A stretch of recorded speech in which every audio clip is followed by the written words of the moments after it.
EVM बद्दल राज ठाकरे किंवा मनसे सुद्धा प्रश्नचिन्ह उपस्थित केलं असतं. तुम्ही आपण सगळेजण न्यायव्यवस्थेला महत्व देतो ना. संविधान कालच आपण सगळ्यांनी संविधानाचा बद्दल संविधान वाचन केलेलं आहे. संविधानाच्या पुढे आपण सगळे दत्तमस्तक झालेलो आहे. संविधानाचा सगळ्यांना अभिमान आहे, आदर आहे. स्वतः सुप्रीम कोर्टाने काल काय सांगितलं ऐकलं नाही आपण? ऐकलं की नाही ऐकलं?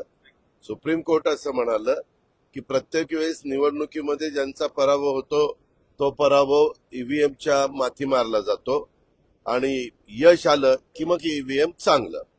आता मागे पण आमच्या लोकसभेच्या निवडणुकीच्या निमित्तानं महाराष्ट्रात महायुतीचा अतिशय खराब परफॉर्मन्स पण पाहिला, परंतु आम्ही त्याला ईव्हीएमचा दोष दिलेला नाही. ईव्हीएम काय आज नाही, वर्षानुवर्ष ईव्हीएम चाललेलं आहे.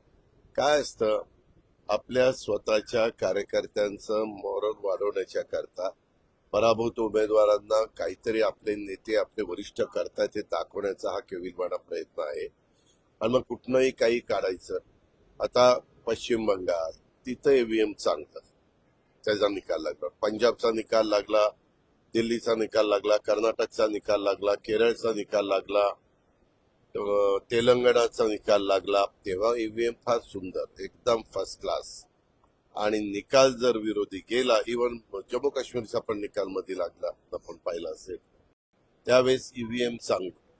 आणि निकाल उलटा गेला की ईव्हीएमचा, तुम्हाला आठवत असेल 2014ला पण पंतप्रधान नरेंद्र मोदी साहेबांची लाट आलेली होती. त्या लाटेत पण सगळ्यांनी ईव्हीएमला दोष दिला. त्यानंतर 2019च्या निवडणुका झाल्या, त्यावेळेस कमी अधिक प्रमाणामध्ये बोलले. परंतु आता 2024च्या निवडणुकीमध्ये बऱ्यापैकी जागा विरोधकांच्या आल्या, त्यावेळेस ईव्हीएमच्या बद्दल कुणी वक्तव्य केलं नाही. बरोबर नाही.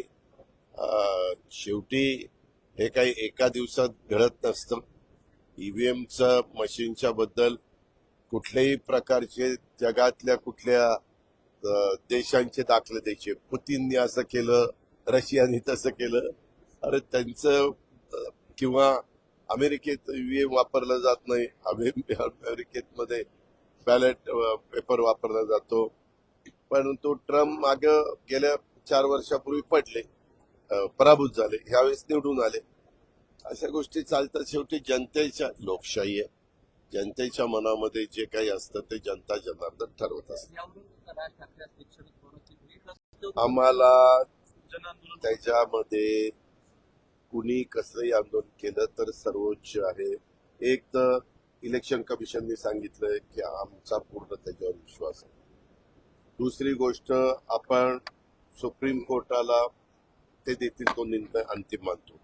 त्यांनी सांगितलं की हे बरोबर आहे.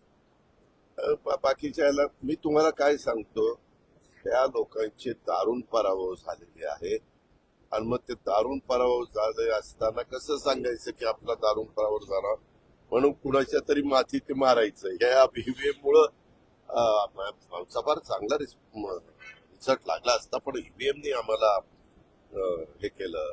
ईव्हीएम मुळे आमची ही परिस्थिती वेळ आमच्यावर आली असं काहीतरी सांगायचं आणि आपल्या जवळच्या कार्यकर्त्यांना थोडस नाही रे, आपले लीडर आपल्याकरता काहीतरी मांडतायत असा केविलवाणा प्रयत्न करायचा. ठीक आहे, तो त्यांचा अधिकार आहे, त्यांनी काय करावं काय नाही. पण बहुतेकांचा ईव्हीएम वर विश्वास आहे आणि सुप्रीम कोर्टाने पण काल ऐकवलं.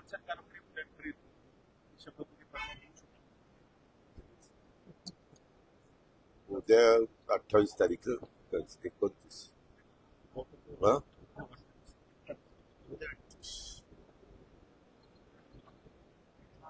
मंथ एंड पर्यंत 30 तारखेपर्यंत व्हायला पाहिजे.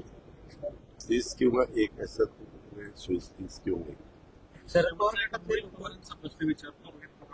आता जागीर दादांना मुख्यमंत्री करा, नंतर संधी मिळणार नाही, माझ्या त्यांना शुभेच्छा. बाकीच्यांनी फुकटचा सल्ला द्यायचं काही कारण नाही. आम्ही आणि आमचा पक्ष, आमचे सगळे कार्यकर्ते, सगळे आमदार, सगळे अध्यक्ष, सगळे आमचे खंबीर आहेत. ज्यांनी त्याने आता आपलं बघावं.